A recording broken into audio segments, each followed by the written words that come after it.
and that a small portion of it should purchase a larger quantity of natural riches with other conditions which will appear later. Coin must therefore be made of a precious and rare material, such as gold.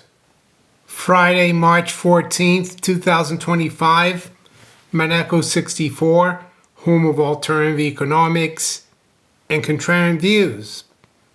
Today we're going to touch upon a topic that I have as a playlist, so you can go and watch some of the videos. It's not a very long one. And I've tried to remind people over the years that you should hold on to your gold and silver for dear life. And yes, I started doing this video in 2020, actually 2018, and the last one I did was October 2024. And the reason I do these is to try to put across the fact that there's a lot of speculation in the paper gold market, and there's a lot of how can I say, propaganda against gold in the mainstream financial press.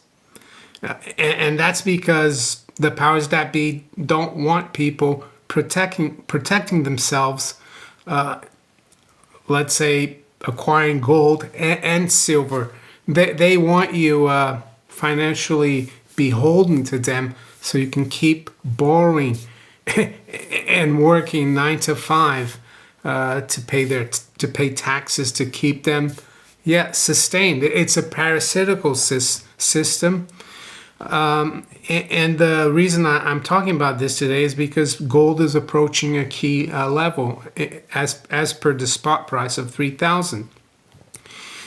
In of itself, 3,000 is not that important. It's just a round number, and that's why it's important for the markets. But all it's telling us, along with silver, is that we're going to continue to see the inflation of the currencies because the powers that be have no other option, despite the fact that I think in the US they're trying to bring something new, and we're going to quickly look at that today as well. So I'm also going to go on to chapter 2 of this book. I read chapter 1 yesterday. They're very short chapters. And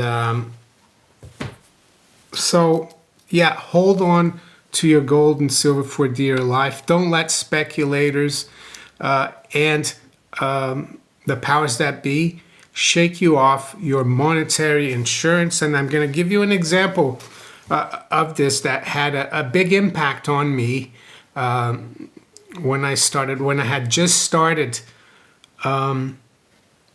stacking a little bit of gold and silver back in 2002. And I remember when I started buying gold, it was around $320 per troy ounce. In pounds, it was around 220. So it's made a big move, and some people might say it. And this is another reason I want to do this, because it's not only with gold, but with other investments. Those people who hold on and do well from it, they're told, well, it was easy, you just sat through it and it went up. But it's not. Psychologically, it's really difficult, and that's what I'm trying to talk about here today. So for those of you who are new here, you probably haven't heard this story, but for those of you who have been here a long time, you're probably tired of listening to it, or maybe not. So I'll tell you the story first, and I'll show you the editorial. I worked in the city of London in the financial sector for 20 years. And back in 2004, I was doing my usual journey. I left home 5 to 6, excuse me. I walked to the station. I lived near the station. And I used to buy the paper FT. Back then, didn't really have all the mobile phones and all the apps. So I used to buy the real paper and start reading on as I waited for my train. And I used to like turning to the editorial page for some reason. And on April 16th, this is the page I turned to. It was an editorial, anonymous. Someone in the FT wrote, "Going, Going, Gold, 2004. And it says down here, the pointlessness of holding bullion continues to sink in. When I saw that, I kind of laughed, and I knew that there was something wrong because I'd already been studying about gold and inflation. I had already listened to or read Ben Bernanke's speech in '02 about helicopter money, and that was a big signal to me as well. So I was kind of outraged, but not really at the same time. I knew it would be a great thing to cut off and laminate, which I did when I got to the office. And I wrote, of course, FT editorial, April 16th, 2004. The price of gold, as you can see, was $400.65. And here we are now at $3,000 virtually. And I'm glad I didn't listen to the FT. So you're going to be seeing a lot of stuff out there. And I think what I'm going to be doing, yeah, I might look at it and laugh at it, but I'm going to focus on protecting mine and my family's financial future through holding on to my gold and silver for dear life. I'm going to also be trying to keep adding, if I'm fortunate enough to have extra fiat currency at the end of the month. It's not easy to have extra, especially with the cost of living going up, with taxes going up. There's always the tax man, unfortunately. Yeah, I'm going to be giving hopefully a call to my affiliates. I use them too. Well, I use the one here in the UK, Gold Investments. And if you're interested, check the description of this video. All the details of how to get in touch with Gold Investments are there. And also in the US. I visited Andy Schectman back in January. We had a great time, and we've been working together for over 2 years now, and I can vouch for him. I met his whole family. We played some golf. So in the US, if you're interested, check out Miles Franklin. All the details are below in the description. And make sure you tell them, if you get in touch with them, that Mario or Maneko64 sent you. What else in terms of keeping a strong mental attitude, not letting the detractors, discourage you from protecting yourself, because that's what they want. They don't want you in gold and silver, because these people are, I have to say, evil. I have to say it, because they want to control other people. They don't want people to be independent, self-sufficient, and happy.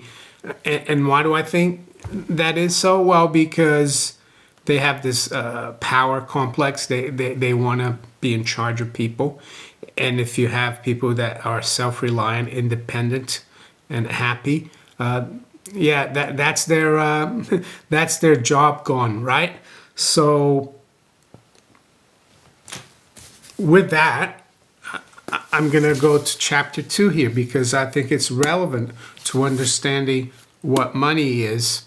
So I think yesterday we spoke about why money was invented. That was chapter 1. And for those of you who don't know, Nicolas Orez, who's responsible for the Moneta, he was a master of theology in the mid-1300s at the University of Paris, and he wrote extensively about money. So here we go, chapter 2. The material of money, so what money really should be. And you might think, well, this is from the Middle Ages.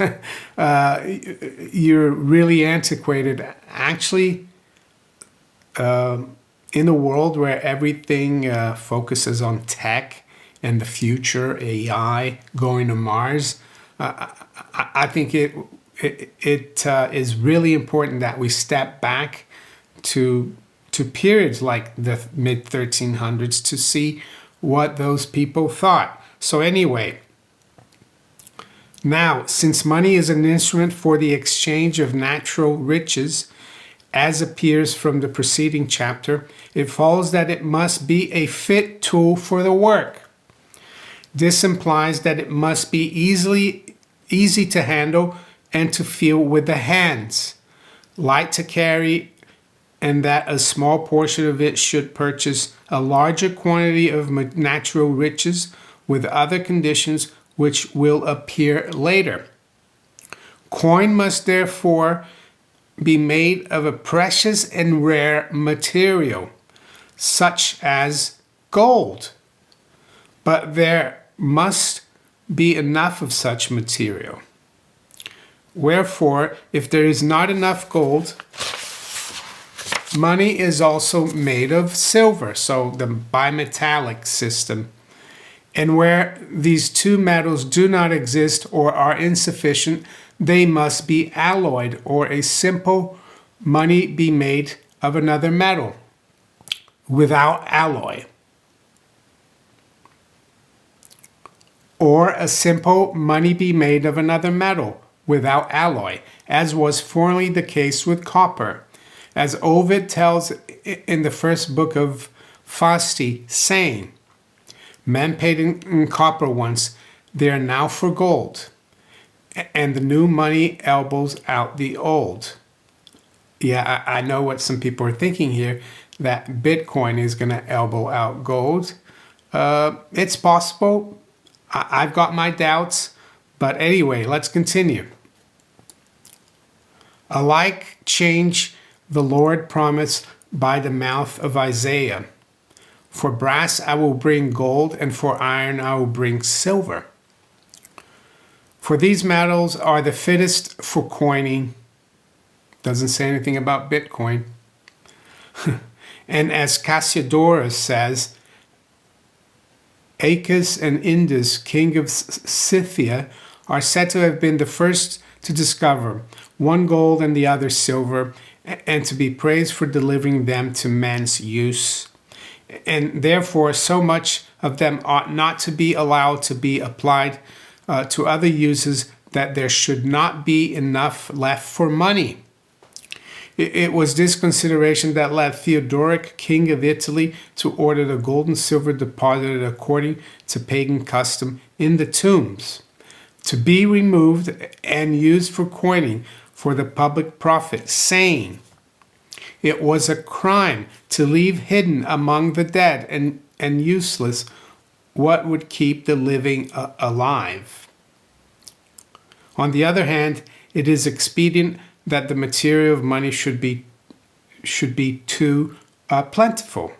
For that, as Ovid says, was the reason for the disuse of copper. That may be the reason why Providence has ordained that men should not easily obtain gold and silver, the most suitable metals in quantity, and that they cannot be made by alchemy, as some try to do, being it, I might say so, justly prevented by nature, whose works they vainly try to outdo. There you go. So there's some interesting points here. Alchemy, I think we've got alchemy today. You might say, what are you talking about? Well, fiat money, fiat currency is alchemy. They always try to replace gold. And that's why there's so much animosity towards gold, because these people who think they can outdo nature, the globalists, the bankers, they think they can outdo nature, but gold and silver always come back. And I think that's where we are right now, and that's why we're seeing the price of gold and silver go up, and the price of these unnatural, let's say, counterfeit alchemy money is going away. And Miss Lagarde from the ECB, I've got news for you. Your CBDC is not going to work because it doesn't really, it's nothing new. It's a fiat currency still, and it's going to fail. And the ECB will be history soon. So I'm a little later today. It's almost 9 a.m. London time, which is these days 5 p.m. Eastern time. But we've got spot gold at $29.92, up about $3. The high's been 94, and the low has been 80, $29.80. I've seen headlines there that gold has broken 3,000, but these people are looking at the futures. I'm a traditionalist. I look at the spot. That's the price of gold there. Same thing for silver. We're trading just below 34. Yes, there was a bit of a battle to break through 33, but here we are, up 10 cents. The high has been 34 and the low has been 65. If you look at the Dow Gold ratio, the silver to S&P ratio, and all those ratios, they're looking better and better in terms of the precious metals. I don't have to tell you what's happening to the stock market. Overnight, though, the futures are up a bit. The Dow is up 220 points, 0.5%. NASDAQ 100 is up just under 1%, and the S&P is up 0.75%. That could change very quickly, though. It seems like the stock markets are not in a good place right now. Currencies pretty much unchanged, with the exception of the dollar versus the yen here. Dollar's quite strong. It's up 0.75%, just below 149.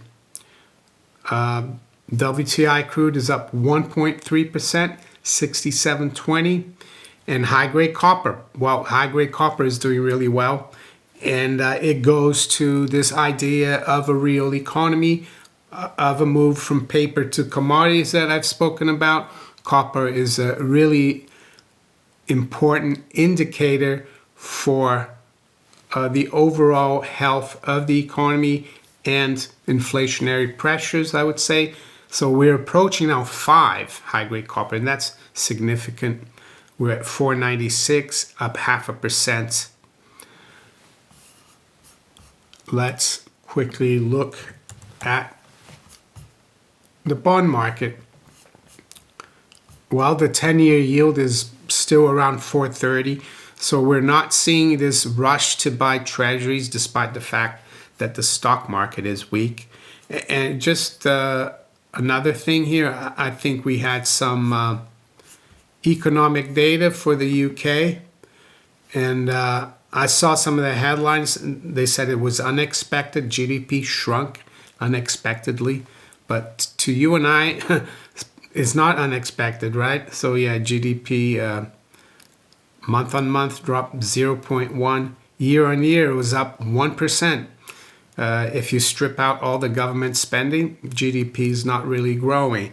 So with that, I'm going to wish you all a very good weekend.